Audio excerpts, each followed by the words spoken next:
البتہ اس روئے ارض پہ ایک شخص ایسا ہے کہ جس کے پیچھے نبی صلی اللہ علیہ وآلہ وسلم نے نماز پڑھی ہے، بلکہ اگر کہا جائے اس روئے ارض پہ کوئی غیر نبی ایسا نہیں ہے کہ جس کے پیچھے کسی نبی نے نماز پڑھی ہو سوائے ایک شخص کے، اور وہ ہیں سیدنا عبد الرحمن بن عوف رضی اللہ تعالی عنہ وعلیہ السلام۔ ان کے پیچھے آپ صلی اللہ علیہ وآلہ وسلم نے نماز پڑھی،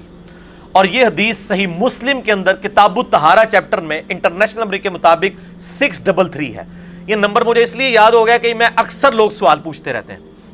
تو جو اکثر پوچھی جانے والی چیزیں نا وہ مجھے یاد رہ جاتی ہیں۔ 633 صحیح مسلم میں۔ مغیرہ ابن شعبہ رضی اللہ تعالیٰ عنہ کہتے ہیں کہ ایک سفر کے دوران، اس حدیث کے الفاظ ہیں، میں نبی صلی اللہ علیہ وآلہ وسلم کے ساتھ تھا، ہم لوگ باقی اصحاب سے کچھ پیچھے رہ گئے، یعنی سفر میں جا رہے تھے، کچھ قافلے آگے تھے کچھ پیچھے، تو میں نے نبی صلی اللہ علیہ وآلہ وسلم کو پہلے استنجے کے لیے پانی دیا، اس کے بعد آپ صلی اللہ علیہ وآلہ وسلم کو میں نے وضو کروایا۔ کہتے ہیں وضو کرتے وقت آپ صلی اللہ علیہ وسلم نے جب چہرہ مبارک دھویا، اس کے بعد ہاتھ دھونے لگے تو آپ کی یہ کرتے کی جو آستین تھی نا، یہ اتنی تنگ تھی کہ یہ کونیوں سے اوپر نہیں جا رہی تھی، تو آپ صلی اللہ علیہ وسلم نے اپنا کرتا مبارک، اس کی آستینیں یوں نکال کے نا کرتا مبارک اوپر رکھا اور گریبان سے ہاتھ باہر نکال کے پورے دھوئے۔ یہ ہمارے لیے بھی یعنی ایک عبرت کا معاملہ ہے، بعض لوگوں کی خصوصاً عورتوں کی بعض اوقات نہیں اوپر ہو رہے ہوتے کف، تو وہ ادھر تک ہی ایسے کر لیتی ہیں، یہ پورا اوپر ہونا چاہیے تب یہ وضو ہوگا، کونیوں سمیت دھونا ہوتا ہے۔ تو نبی علیہ السلام نے اپنا کرتا ہی اتار لیا، اتار کے گریبان سے ہاتھ نکال کے تو وضو مکمل کیا، اور پگڑی آپ نے پہنی تھی تو آپ نے پگڑی نہیں اتاری بلکہ پگڑی کے اوپر ہی سر کا مسح کر لیا۔ پھر سیدنا مغیرہ ابن شعبہ کہتے ہیں کہ میں آپ صلی اللہ علیہ وسلم کے موزے اتارنے لگا، آپ نے پہنے ہوئے تھے موزے، تو کہا کہ انہوں نے فرمایا آپ صلی اللہ علیہ وآلہ وسلم نے کہ میرے موزوں کو چھوڑ دو، میں نے یہ طہارت کی حالت میں پہنے تھے، کیونکہ جب آپ ایک دفعہ وضو کر کے موزے یا جرابیں پہن لیں، مسافر 3 دن اور 3 رات تک، صحیح مسلم میں آتا ہے 639 نمبر حدیث میں کہ وہ مسح کر سکتا ہے، اور مقیم جو ہے 1 رات اور 1 دن تک۔ تو وہ کہتے ہیں کہ وہ پھر اسی پہ آپ صلی اللہ علیہ وسلم نے مسح کیا۔ پھر ہم آ کے جب قافلے سے ملے تو نماز پہلے ہی کھڑی ہو چکی تھی اور عبد الرحمن بن عوف امامت کروا رہے تھے،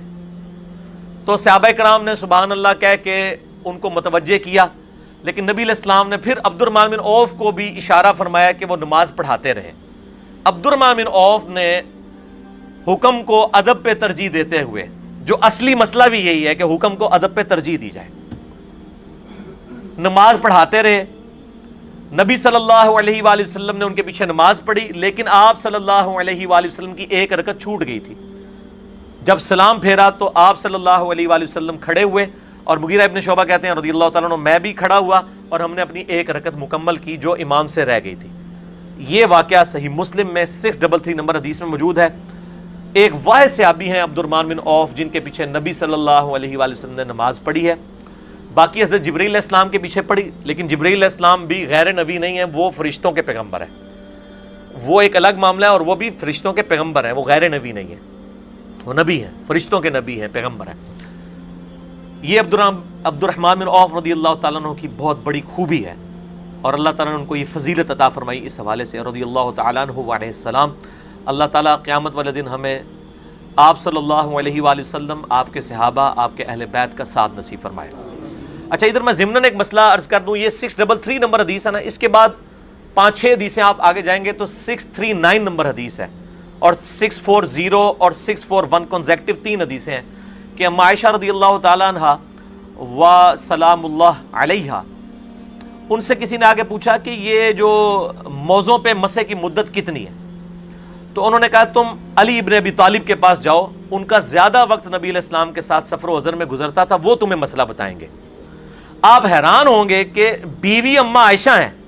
لیکن وہ یہ کہہ رہی ہیں کہ نبی علیہ السلام کے ساتھ زیادہ وقت علی کا گزرتا ہے، وہ تمہیں یہ مسئلہ بتائیں گے، کیونکہ سیدہ عائشہ تو سفر میں حضور کے ساتھ اسی وقت ہوتی تھی جب آپ کے نام قرہ نکلتا تھا، آپ تو قرہ ڈالتے تھے، بخاری میں آتا ہے، کبھی کسی بیوی کے نام نکلا کبھی کسی، لیکن مولا علی تو ہر سفر میں آپ کے ساتھ ہوتے تھے سوائے ایک تبوک کے موقع پر، وہ ایک ایکسٹرا آرڈنری آپ صلی اللہ علیہ وسلم نے، بخاری مسلم میں آتا ہے، کیا اے علی تو اس پہ راضی نہیں ہے کہ تیری میرے ساتھ وہی نسبت ہے جو موسیٰ کے ساتھ ہارون کی تھی، مگر میرے بعد کوئی نبی نہیں ہے، تو غزوہ تبوک کے موقع پر جب خلیفہ چھوڑ کے گئے تو حضرت علی رو پڑے کہ میں یہ پہلا اور آخری موقع تھا کہ حضور کے ساتھ کسی جنگ میں نہیں ہوں، تو آپ نے پھر آپ کے لیے اتنی بڑی فضیلت ارشاد فرمائی۔ تو اس حدیث میں آتا ہے، عائشہ نے کہا علی ابن ابی طالب کے پاس جاؤ، ان کا زیادہ وقت نبی علیہ السلام کے ساتھ گزرا ہے، وہ تمہیں بتائیں گے۔ تو مولا علی نے پھر کہا علیہ السلام کہ نبی صلی اللہ علیہ وآلہ وسلم نے مقیم کے لیے 1 دن اور 1 رات یعنی 24 گھنٹے اور 5 نمازیں بن گئی، اور مسافر کے لیے 3 دن اور 3 رات تک، ایک دفعہ وضو کرنے کے بعد اگر کوئی پگڑی یا موزہ پہن لیتا ہے، مسافر کے لیے 3 دن اور 3 رات 72 گھنٹے تک، اور مقیم کے لیے 24 گھنٹے تک اجازت مرحمت فرمائی ہے کہ وہ ایک دفعہ وضو کر کے اگر موزہ پہن لے یا جراب پہن لے، دونوں چیزیں ثابت ہیں، تو وہ مسح کر سکتا ہے، اس کو دوبارہ پاؤں دھونے کی ضرورت نہیں، اور پگڑی پہ بھی مسح کر سکتا ہے۔ اور اسی کے تحت میرا بھی یہ اجتہاد ہے کہ جو عورتیں ایک دفعہ وضو کر کے حجاب پہن لیں، اس کے بعد اگلے وضو کے لیے ان کو سر سے حجاب اتارنے کی ضرورت نہیں، وہ اسی کے اوپر مسح کر سکتی ہیں، یعنی نبی علیہ السلام سے یہ چیز اس حوالے سے ثابت ہوگی۔